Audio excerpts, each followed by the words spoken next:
kulantii wacan oo wanaagsan daawadayaal meel kasta joogtaan ku soo dhawaada barnaamijkeena xulka wararka 24 saac ee ugu dambeeyay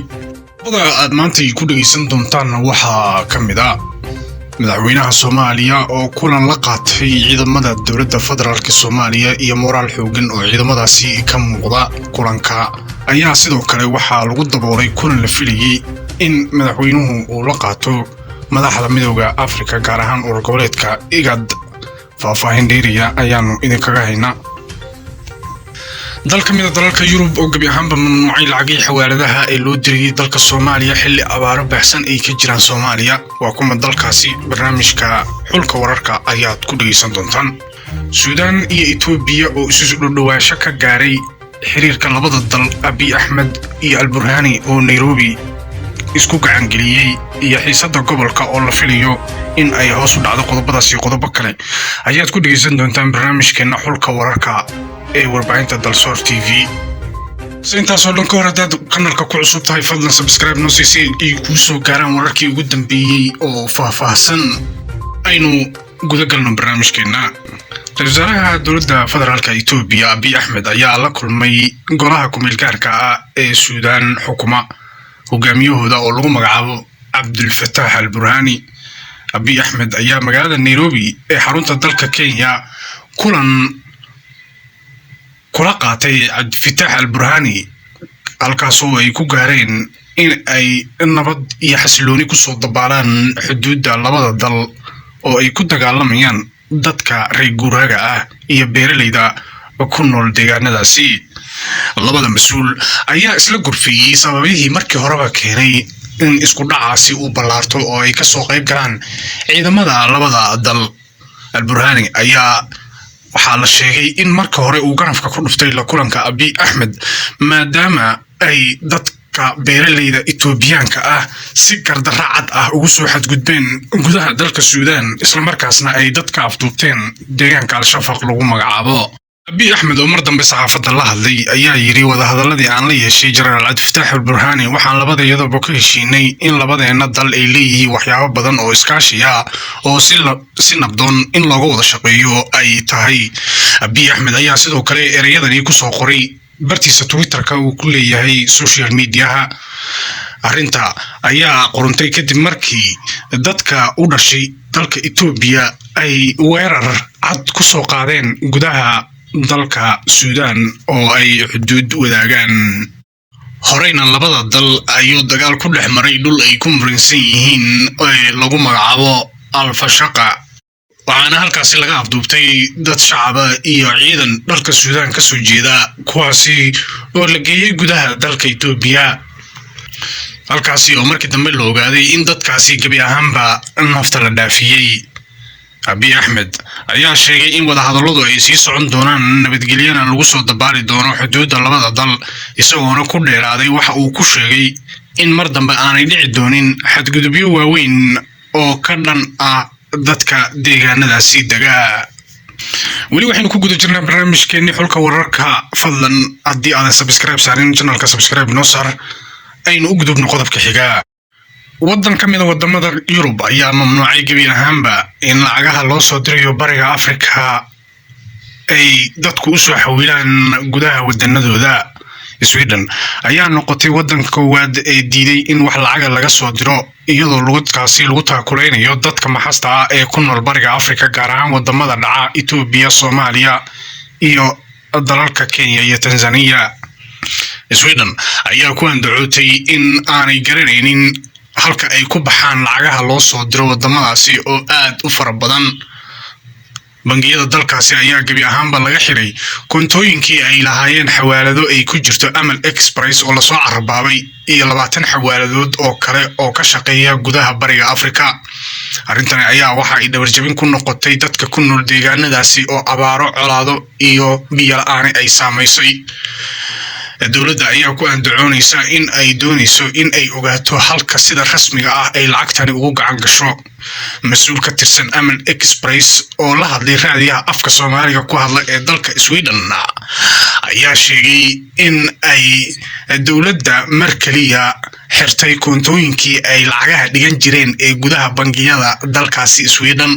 wuxuuna sheegay inaanay jirin sabab ay dadka ku nool Sweden gaar ahaan kuwa ka soo jeeda bariga Afrika ay lacago ugu diraan ururo argagixiso iyo dad dhibaateynaya horumarka iyo wadajirka wadamadaasi. dowladda ayaa sheegtay in ay ogaatay lacago galay gacanta kooxo dadka dhiba oo kufsada hablaha. arrintaasi uu fajac ku noqotay maamulayaasha xawaaladaha oo sheegay in aanay arrimahaas oo kale wax lacaga aysan ku bixinin abadkood, waxaana taasi ay keentay in la xayiro 20 xawaaladood oo lacagaha u xawili jiray qaybo badan oo ka mid ah dalalka ay saameysay abaarta iyo macaluusha ka jirta bariga Afrika, waxaana taasi ay keentay in qayladaan xooggan ay ka soo yeerto dadkii lagu kaalmeyn jiray dhulalkaasi.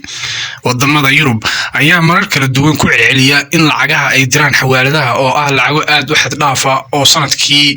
gaaraya milyanis ay ka cabsi qabaan inay gacanta u galaan dad aan ku habboonayn oo ay ula jeedaan kooxaha wax dhibaateeya. caruusha iyo abaaraha ka jira Soomaaliya,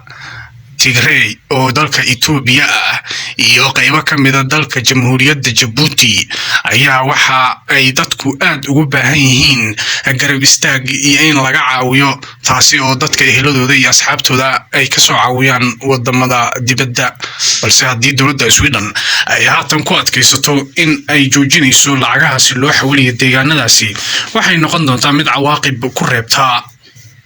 dadka awalba abaarta la taqadamiyay ee ku nool dhulalkaasi. wagaag weli waxaynu ku guda jirnaa barnaamijkeena xulka wararka 24 saac ugu dambeeyay ee aynu haatan u galno madaxweynaha Soomaaliya oo kaarto cajiiba u degay shirkii urur goboleedka IGAD ee ka dhacay magaalada Nairobi. balse intayna qodobka u galin daawada waxaynu ka codsanaynaa in aad channelka subscribe noo saarto oo aad rukumato gambalelkana aad furato. iyadoo maalnimadii shalay ahayd dalka Kenya uu ka dhacay shirkii urur goboleedka IGAD ee ay isugu yimaadeen wadamo badan oo ku jira ururkaasi, ayaa kulankaas waxaa ka maqnaa madaxweynaha Soomaaliya Xasan Sheekh Maxamuud iyo dhigiisa dalka Uganda Yoweri Kaguta Museveni.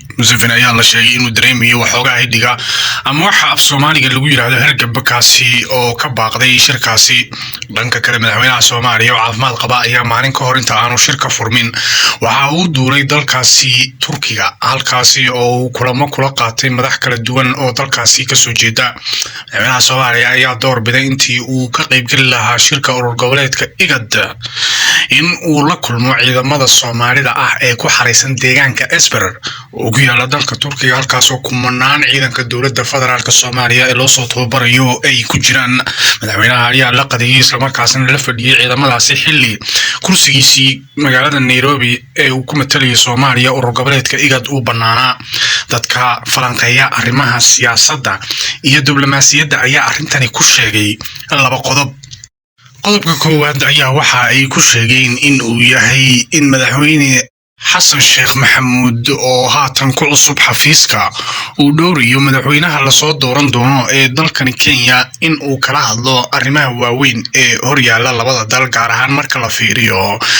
dhinacyada isdhaafsiga jaadka oo aad muhiim uga ah dalkani Kenya. madaxweyne Xasan Sheekh Maxamuud ayaa waxa uu ka warqabaa in ay muddo 34 beri u harsan tahay Uhuru Kenyatta, tana aysan muhiim ahayn in arrimo masiiriya uu kala hadlo hogaamiyaha xafiiska ka sii degaya. dadka diblomaasiyadda ku takhasusay ayaa sheegay in madaxweyne Kenyatta uu diyaarsaday marka laga soo tago shirka urur goboleedka IGAD qodobo waaweyn oo la xiriira arrimaha dib u furista faylka badda Soomaaliya ee labada dal ay ku muransanayeen oo Soomaaliya intiisa badan loo xukumay. arrintaasi oo mudane Xasan Sheekh haatan uusan u arkaynin in ay muhiim tahay oo ay maxkamadii horey u xukuntay. dhageysta kalena dalalka ku jira urur goboleedka IGAD oo shirkooda ku qabsaday magaalada Nairobi ayaa Soomaaliya waxa ku matalayay ra'iisul wasaare ku-xigeenkii hore ee Soomaaliya Mahdi Maxamed Guuleed. waxaana hadalkooda saxaafaddu uu sheegay in shirkani looga hadlay arrimo kala duwan oo la xiriira cimilada,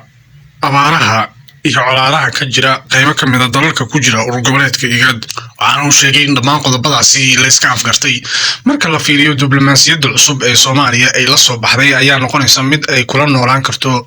awoodaha geeska Afrika, maadaama haatanba ay muuqato abdhaqankii uu sameeyey madaxweyne xasan sheekh maxamuud oo ka gabangaabsaday inuu ka qayb galo shirkaasi. guud ahaan waxaa intaasi ku dhan barnaamijkeennii xulka wararka 24 saac oo aad kala socoteen Dalsoor TV iyo nalada kale ee aanu bahwadaagtanahay. fadlan haddii aad channelka ku cusub tahay subscribe noo saar, waad mahadsan tahay. la soco qaybaha kale ee barnaamijyadeena ee soo fool leh. fi amaanillah, nabadgelyo.